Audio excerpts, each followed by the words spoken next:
Estamos começando mais um programa Som do Monte. Deus abençoe você, Deus abençoe sua família. Que bom entrar na sua casa. Eu tenho certeza que este programa muito vai ajudar você hoje, na sua vida de fé, na sua espiritualidade. Hoje nós vamos meditar o livro Amarelinho Suco, de José Maria Escrivá. Você pode já pegar aí o seu livro. Lembrando que você que quer ter esses livros em suas mãos, os 3 livrinhos, basta adquirir pela loja Canção Nova ou pela loja Mensageiros. Estamos no parágrafo 384, página 137. Ordem, autoridade e disciplina. Escutam, se é que escutam, e sorriem cinicamente, alegando elas e eles que defendem a sua liberdade. São os mesmos que depois pretendem que respeitemos ou que nos amoldemos aos seus extravios. Não compreendem que protestos tão vulgares, que os seus modos não podem ser aceitos pela autêntica liberdade dos outros. Muita coisa que a gente julga assim, eu tenho liberdade para fazer. Veja, é estranho, né? Uma liberdade que invade a liberdade dos outros. É isso que muitas vezes o mundo nos ensina. Eu sou livre para fazer isso. Só que a tua liberdade influi na liberdade dos outros. É estranho. Ou seja, existe liberdade que dizem que é liberdade, mas na verdade é libertinagem. Libertinagem.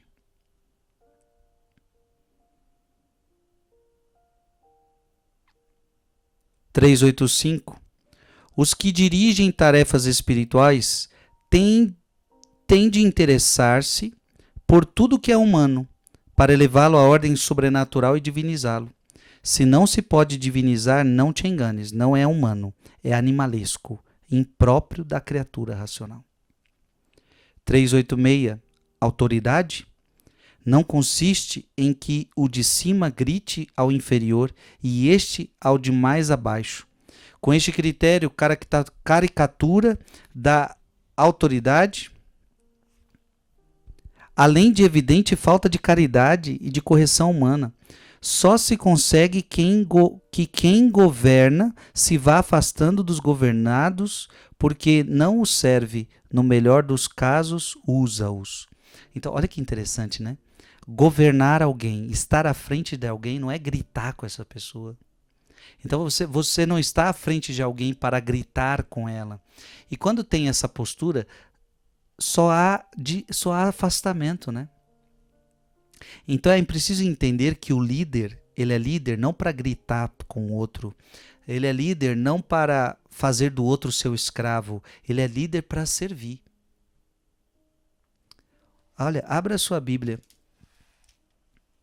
em João 13:13. João 13:13.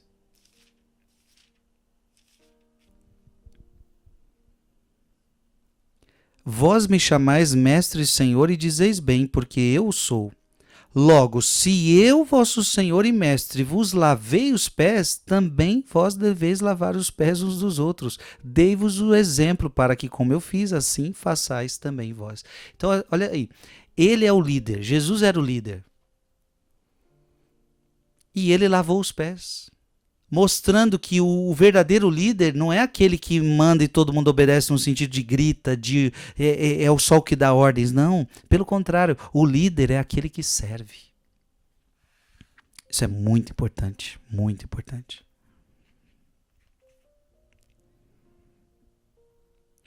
Do caso contrário, a pessoa que não serve, ela usa, né?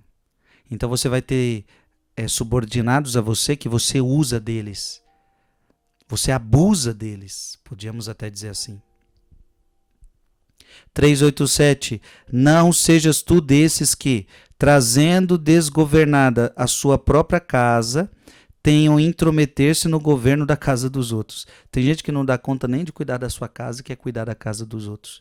Tem gente que não dá conta de cuidar da tua vida, quer cuidar da vida dos outros.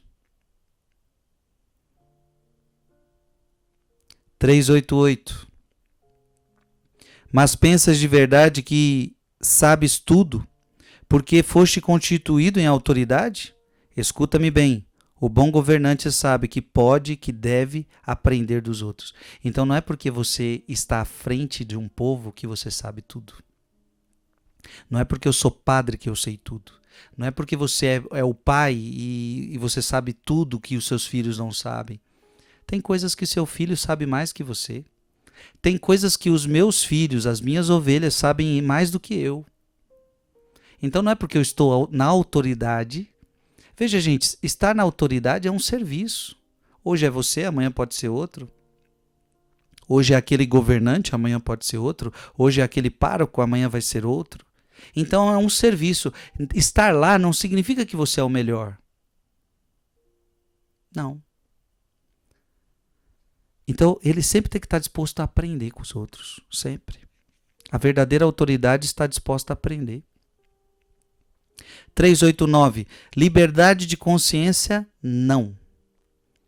Quantos males trouxe aos povos e às pessoas este erro lamentável que permite agir contra os ditames mais íntimos? Liberdade das consciências, sim. Que significa o dever de seguir esse imperativo interior, mas depois de se ter recebido uma séria formação. Veja, cada um deve seguir a sua própria consciência. A gente tem essa regra. Mas, claro, desde que a sua consciência tenha sido bem formada. Porque vamos dizer que aquela pessoa ela aprendeu que ela tem que matar, ela tem que matar, ela tem que matar. Mas eu só estou obedecendo a minha consciência, eu tenho que seguir minha consciência. E a minha consciência diz que eu tenho que matar. E peraí. Todo mundo deve seguir sua consciência, ninguém deve ser invadido na sua consciência. Mas, se a sua consciência aprendeu que ela tem que matar os outros, alguém vai ter que frear isso, porque você foi... E vamos ter que fazer você entender que você foi mal formado, a sua consciência foi mal formada. Então vamos ter um discernimento aqui. Liberdade de consciência. Eu tenho que fazer o que a minha consciência está pedindo, mas claro, essa consciência também precisa ser bem informada. Porque, repito, se a tua consciência foi formada a matar, que matar é bom, e aí agora você vai ter que matar porque a sua consciência diz que você tem que matar, não. – 390. Governar não é mortificar. Tem muita gente que governa e o seu governo é uma mortificação para os outros. Ou seja, aquela pessoa estar à frente, todo mundo vai ter que se mortificar. Porque ela não tem dom para aquilo, ela não tem talento para aquilo e ela só mortifica os outros. Esse governante, esse que está à frente, esse que tem autoridade, devia se tocar. Uma coisa é uma ou outra, sempre assim, sempre quando você está à frente de uma causa, sempre vai ter os que gostam e os que não gostam, sempre. Agora, quando todo mundo não gosta, alguma coisa está errada. Alguma coisa está errada. Então, assim, uma coisa é lá, tem um professor. Metade da sala gosta, metade da sala não gosta. Ok. Agora, todo mundo não gosta daquele professor? Você acha que o problema é dos alunos? Vou colocar no meu caso de padre, né? O padre está cuidando lá da igreja. Eu já fui pároco. Muita gente gosta, muita gente não gosta. Do estilo, do jeito do padre trabalhar. Agora, todo mundo não gosta. Tem alguma coisa errada aí. – 391. Para ti, que ocupas essa função de governo, medita. Os instrumentos mais fortes e eficazes, se os tratamos mal, ficam amassados, desgastam-se e se inutilizam. 392. As decisões de governo, tomadas de ânimo leve por uma só pessoa, nascem sempre ou quase sempre influenciadas por uma visão unilateral dos problemas. Por muito grandes que sejam a tua preparação, o teu talento, deves ouvir aqueles que compartilham contigo essa tarefa de direção. Então, assim, quem está na frente, quem é o governante de algo, é bom que não lidere sozinho, né? É bom que ele tenha pessoas ao seu lado. Nunca é bom confiar no seu próprio juízo. Então, por exemplo, eu que sou religioso, tenho o superior. Mas o superior ele tem que ter o conselho dele. Olha que interessante. Então, na minha comunidade é assim, tem um superior e tem mais 4 freis que vão aconselhando ele. Então ele vai sentar, vamos ver como é que está a vida desse frei. Vamos definir o que nós vamos fazer do nosso instituto. Então, o superior não pode decidir tudo sozinho, ele tem que ouvir os conselheiros. Isso é na vida religiosa. Olha que prudente, olha que sábio. Imagina um só tomando decisão. Ele podia errar muitas vezes. Aí ele tem mais 4 irmãos, cada um pensa de um jeito, cada um vai falando uma coisa, e aí vai chegando a um discernimento. Então é importante na vida não achar que você sabe tudo e que você pode tomar todas as decisões sozinhos. Não. O bispo na sua diocese, ele também tem os padres que o ajudam a discernir. Então, gente, é sempre assim. Sempre assim. Então é importante ouvir o outro. E isso quantas vezes acontece erros no casamento? A mulher quer tomar decisão sempre sozinha, não quer partilhar com o marido quer tomar decisão sozinho, não quer partilhar com a mulher. Seria tão bom se marido e mulher conversassem para tomar as decisões da casa. O que nós vamos organizar isso? Vamos organizar a vida dos filhos? Teria menos erros. Quando cada um quer fazer a sua vontade.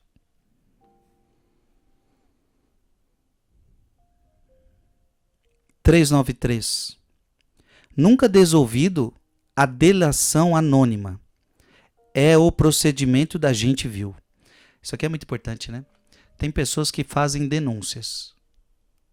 Então ela quer acusar uma coisa, ela quer acusar uma realidade, mas ela não quer, ela não tem a coragem de se expor. Desconfie. Desconfie. Sabe? A pessoa, fulano de tal, tá falando isso, tá falando aquilo, mas quem é? Não quer, não pode, você não pode saber. É muito estranho. É muito estranho. Sabe por quê? Preste atenção. Se você está acusando algo, é preciso que não vá ser respeitado. Veja, não vão confundir as coisas.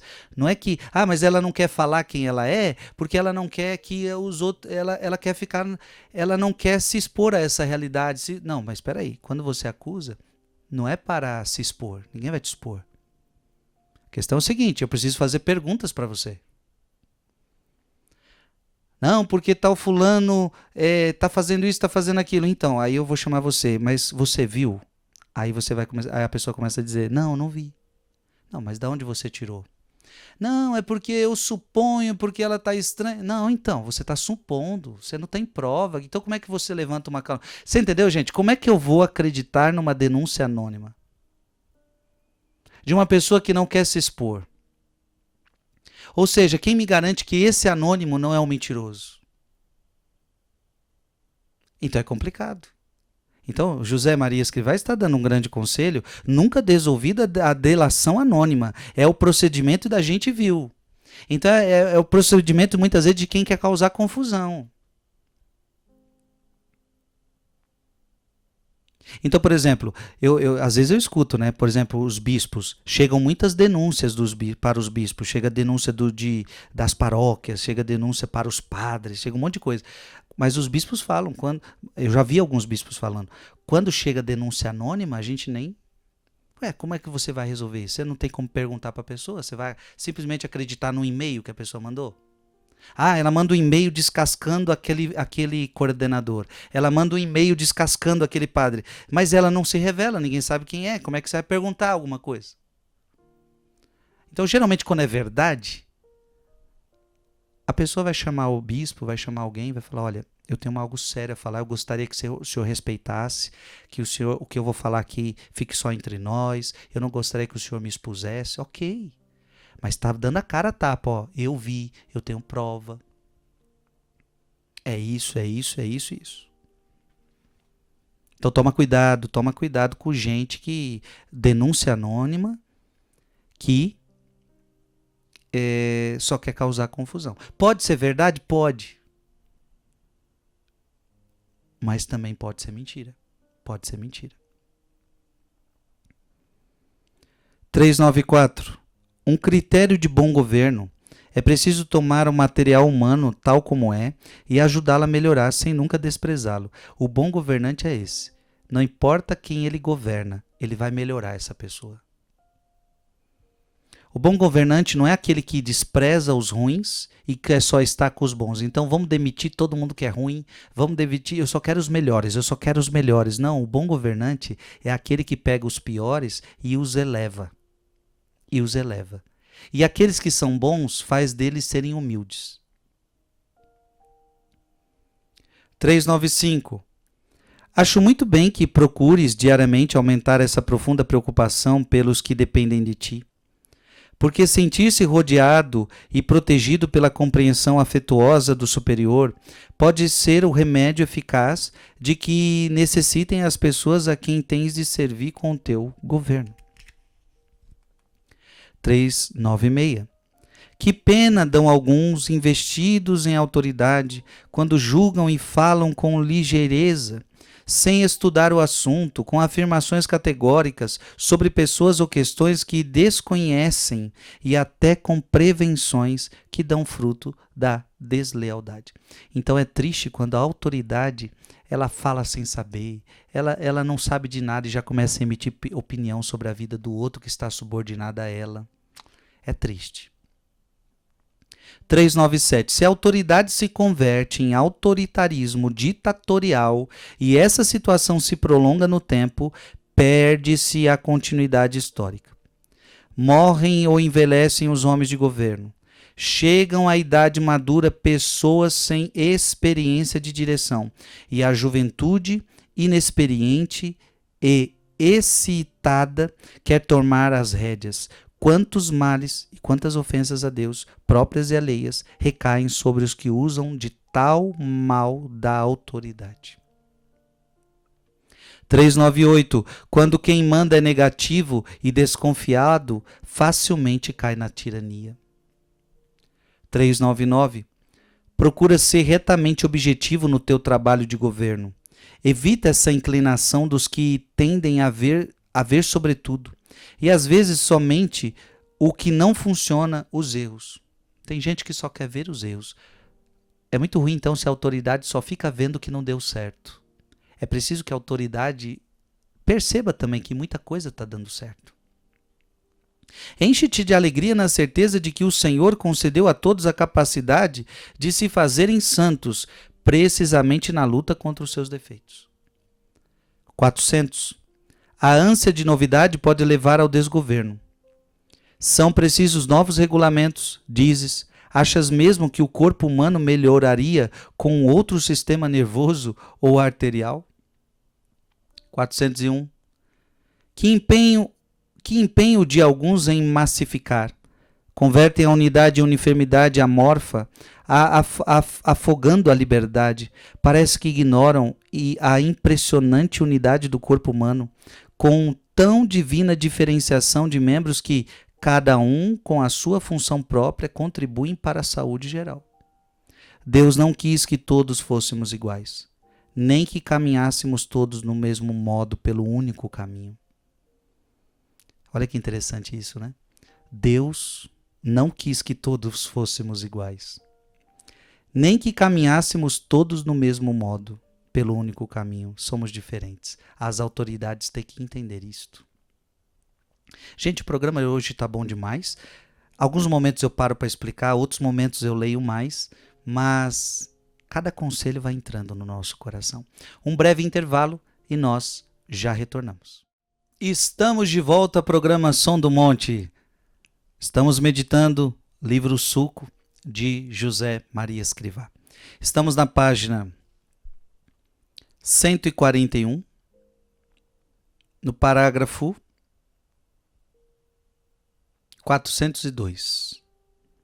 É preciso ensinar as pessoas a trabalhar, sem exagerar a preparação. Fazer é também formar-se e aceitar de antemão as inevitáveis imperfeições. O ótimo é inimigo do bom. 403. Nunca confie só na organização. Estamos falando sobre liderança aqui. Estamos falando sobre governo. E muitas vezes o governante ele acha que tendo organização está tudo feito. Não, nem sempre. Pode estar tudo organizado, mas a empresa está um caos. Pode estar tudo organizado, tudo no seu devido lugar, mas aquilo que você governa pode estar o caos. Não basta organização, são pessoas, são corações, são vidas humanas. 404. O bom pastor não tem necessidade de atemorizar as suas ovelhas. Semelhante comportamento é próprio dos maus governantes. Por isso, ninguém estranha que acabem odiados e a sós. Ou seja, você que está à frente de algo, você não tem que assustar, você não tem que fazer que as pessoas te obedeçam por medo. Dessa forma você afasta as pessoas e os seus súditos começam a te odiar. Então não é preciso governar com essa pressão, com esse medo. Isso faz só com que os súditos praguejem, odeiem. 405. Governar, muitas vezes, consiste em saber ir puxando pelas pessoas com paciência e carinho. Então, governar é ter paciência com as pessoas. Gente, governar não é fácil. Governar não é fácil. Quem já teve à frente de uma... Eu já tive à frente de algumas realidades. Por exemplo, no meu convento, eu muitas vezes fui formador dos meninos que estavam entrando no Carmelo. Eu muitas vezes já fui o responsável dos irmãos. Cada casa tem um responsável. Então, por exemplo, se eu sou responsável e me responsabilizo por mais 4 ou 5 irmãos. Então, tudo que está acontecendo na casa, eu tenho que fazer a coisa acontecer.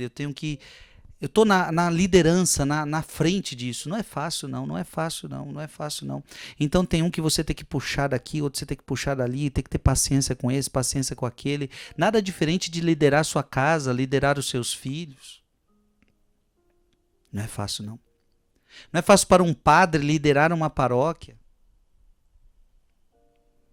Então governar muitas vezes consiste em saber ir puxando pelas pessoas com paciência, com carinho. 406. O bom governo não ignora a necessária flexibilidade sem cair na falta de exigência. Então, quando você é um bom governante, você vai ter que entender que não dá para ter regras muito rígidas. Não, porque é assim, pronto e acabou, mas tem horas que vai ter que ter flexibilidade. Porque você governa, não é máquina que você governa. A máquina não, a máquina você fala para ela o que ela tem que fazer, ela vai fazer. Você programa a máquina, ela faz. Agora o ser humano não, fica doente, não está tão bem aquele dia, chega atrasado porque pegou um trânsito que ele não esperava, sabe? Então, é preciso flexibilidade. Para governar bem é preciso flexibilidade, mas sem cair no relaxo, na falta de exigência. Ao mesmo tempo tem que ter exigência. Aquele que governa, ele tem que saber exigir também, porque senão vira uma bagunça. Flexibilidade, exigência, tem que moderar aí. 407. Desde que não me façam pecar, enérgico comentário daquele pobre criatura quase aniquilada na sua vida pessoal e em suas aspirações de homem e de cristão por inimigos poderosos. Medita e aprende, desde que não te façam pecar. 408. Nem todos os cidadãos pertencem aos quadros do exército, mas quando chega a guerra, todos participam. E o Senhor disse, não vim trazer a paz, mas a guerra. 409. Eu era um guerrilheiro, escreve, e andavas pelos montes disparando quando me dava na telha. Mas quis alistar-me como soldado porque compreendi que as guerras são ganhas mais facilmente pelos exércitos organizados e com disciplina. Um pobre guerrilheiro isolado não pode tomar cidades inteiras, nem ocupar o mundo. Pendurei o meu bacamarte, é tão antiquado e agora estou mais bem armado. Ao mesmo tempo sei que já não posso deitar-me no monte, à sombra de uma árvore, e sonhar que sozinho ganharei a guerra. Bendita a disciplina e bendita a unidade da nossa mãe, a Santa Igreja. Ninguém ganha uma guerra sozinho. Você pode ser um bom soldado, mas guerra sozinho ninguém ganha. Nós precisamos estar juntos. 410. Há tantos católicos rebeldes, dir-lhes-ia que faltam ao seu dever aqueles que, em vez de aterem a disciplina e a obediência à autoridade legítima, se convertem em partido, em bando insignificante, em vermes de discórdia, em conjura e intriguice, em fomentadores de estúpidas pugnas pessoais, em tecelões de urdiduras, de ciúmes e crises. Ou seja, católicos rebeldes. Será que temos católicos rebeldes hoje? O que vocês acham? Católicos que estão na igreja para fazer política, católicos que estão na igreja só para brigar, católicos que estão na igreja só para arrumar confusão. Eita, que tem católico rebelde nos dias de hoje. Ou se tem. Ou se tem. Católicos rebeldes. Ciumentos, invejosos. 411. Não são a mesma coisa um vento suave e um furacão. Ao primeiro qualquer um resiste, é brincadeira de crianças, paródia de luta, pequenas contrariedades, escassez, apuros, de nada. Aceitavas tudo isso com gosto e vivias a alegria interior de pensar, agora sim, estou trabalhando por Deus, por que temos cruz? Porque temos cruz.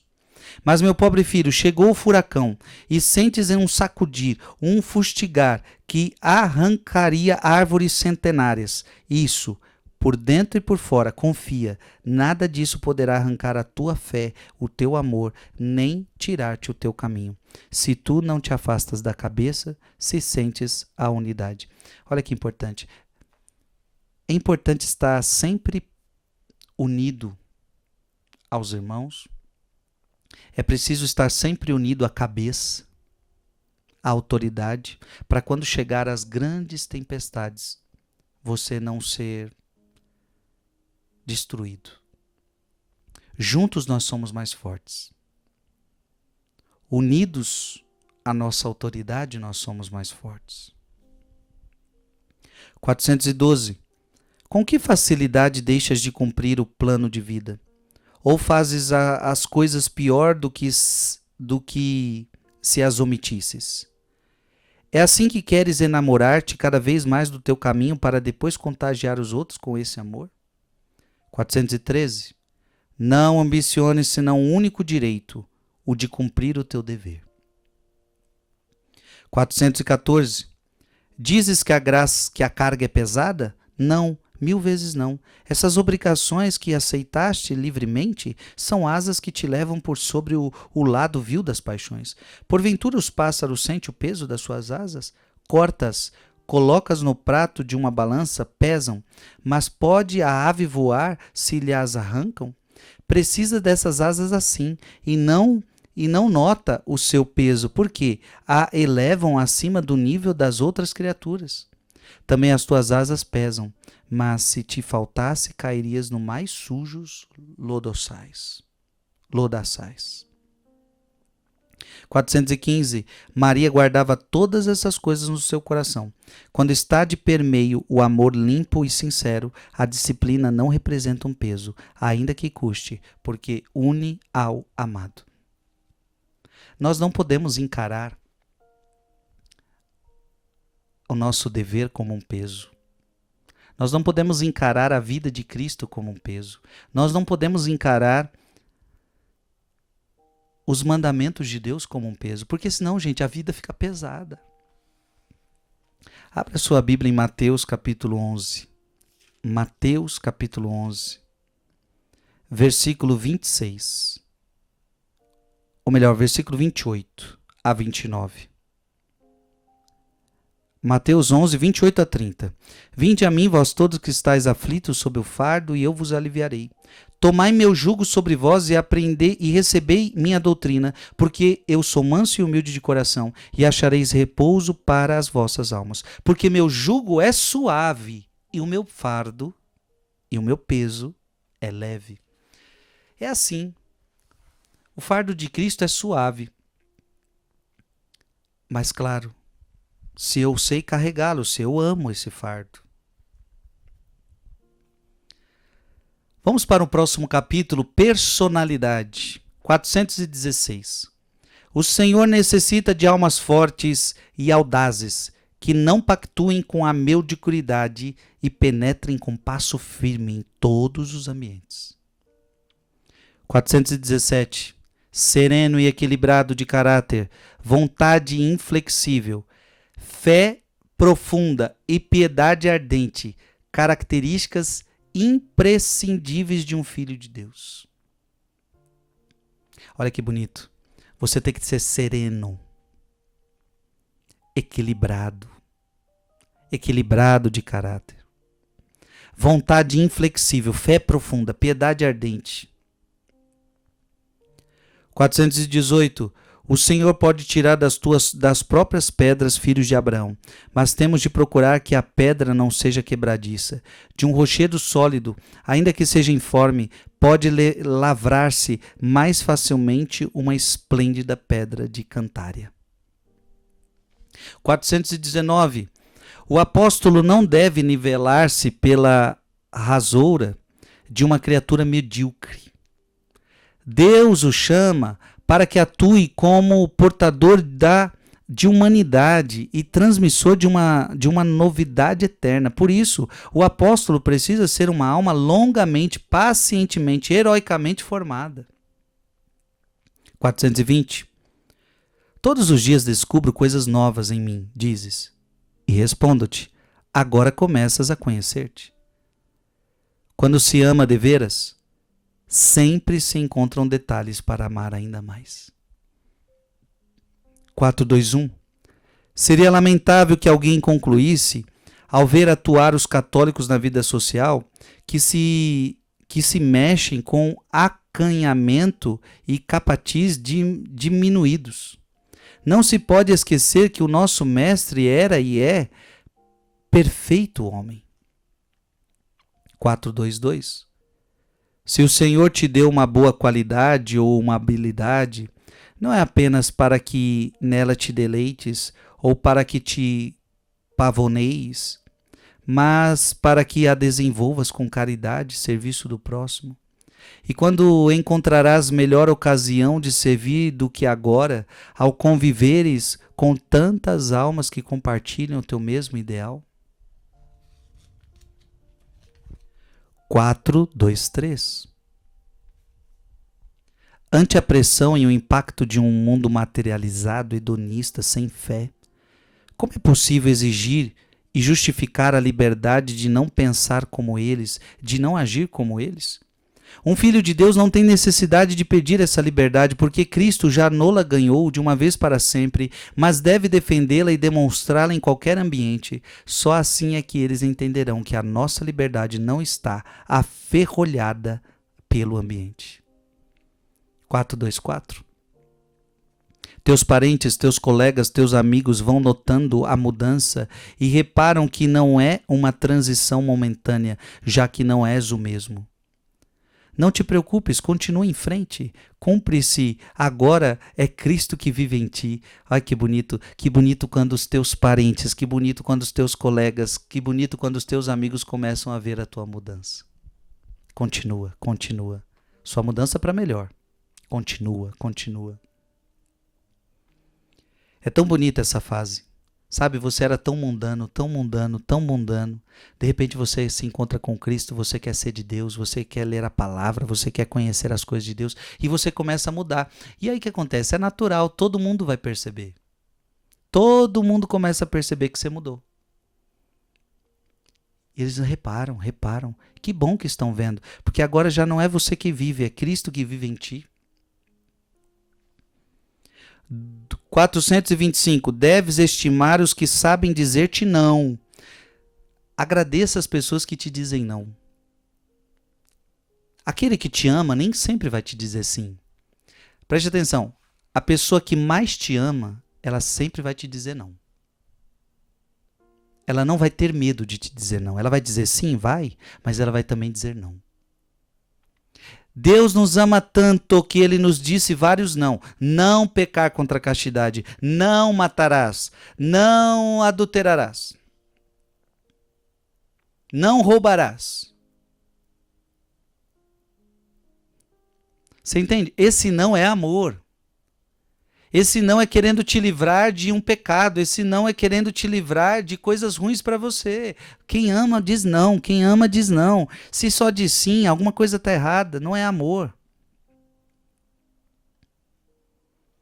E além disso, pedir-lhes que te esclareçam as razões da sua negativa para aprenderes ou para corrigires. E sempre quando se diz não, tem um motivo. Tem um motivo. 426. Antes eras pessimista, indeciso e apático. Agora estás totalmente transformado. Sentes-te audaz, otimista, seguro de ti mesmo, porque afinal te decidiste a buscar o teu apoio somente em Deus.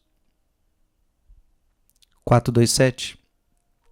Triste situação a de uma pessoa com magníficas virtudes humanas e com carência absoluta de sentido sobrenatural, porque facilmente aplicará essas virtudes apenas aos seus fins particulares. Medita nisto.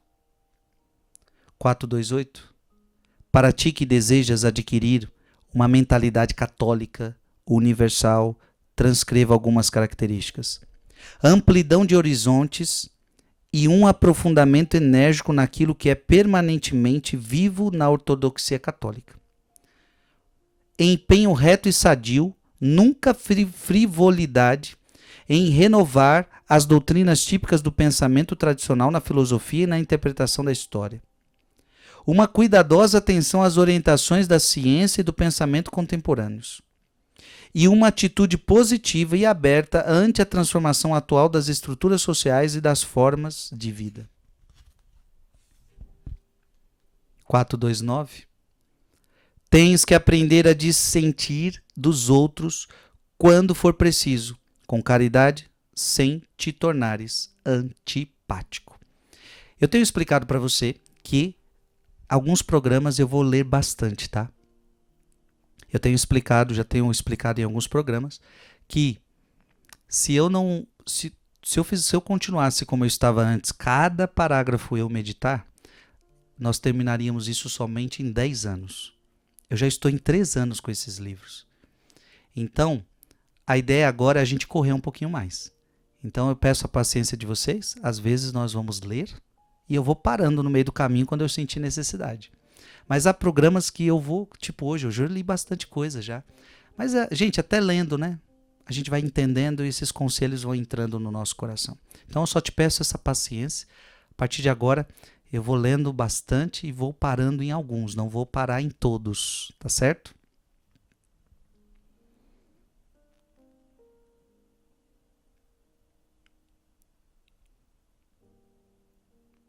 (429) Tens que aprender a dissentir dos outros quando for preciso, com caridade, sem te tornares antipático.